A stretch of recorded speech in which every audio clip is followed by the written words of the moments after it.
We stopped last time discussing bases with you. I just already commented on this slide last time. I just want to bring the slide again because there's a second half here, which I decided we have to look at it again. It's a simple example of a basis. One other example we did on Tuesday.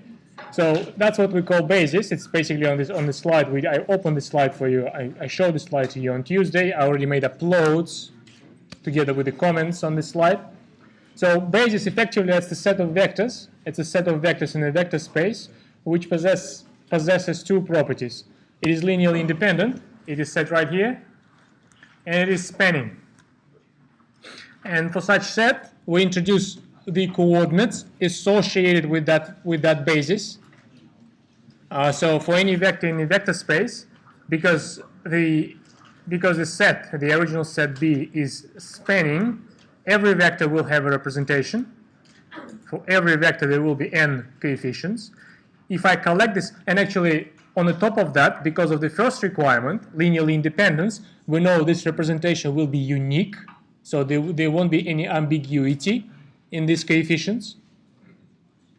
And collecting these coefficients together, I introduce a new sign for this, new symbol for this, and that's something I'm going to call the coordinates of vector with respect to the basis P.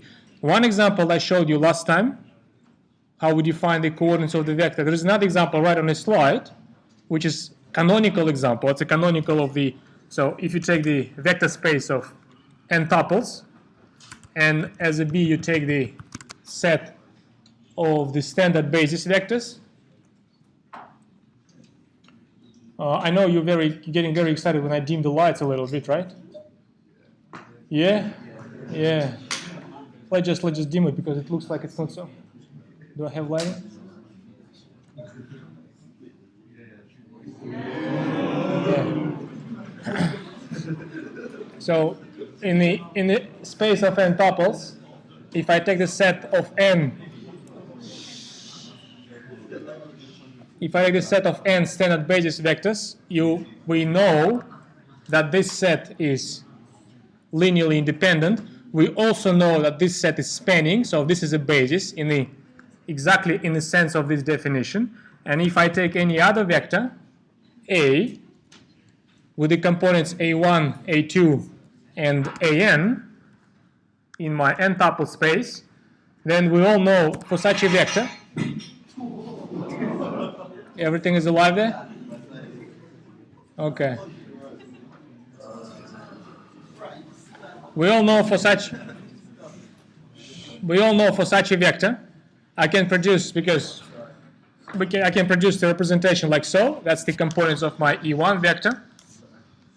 These are components of my E2 vector. You see unity in the second position, the rest is 0. Many other components, that's the components of my En vector. So here's my representation. So in this language, the coordinates of the vector A, like that, associated with this standard basis, are like this.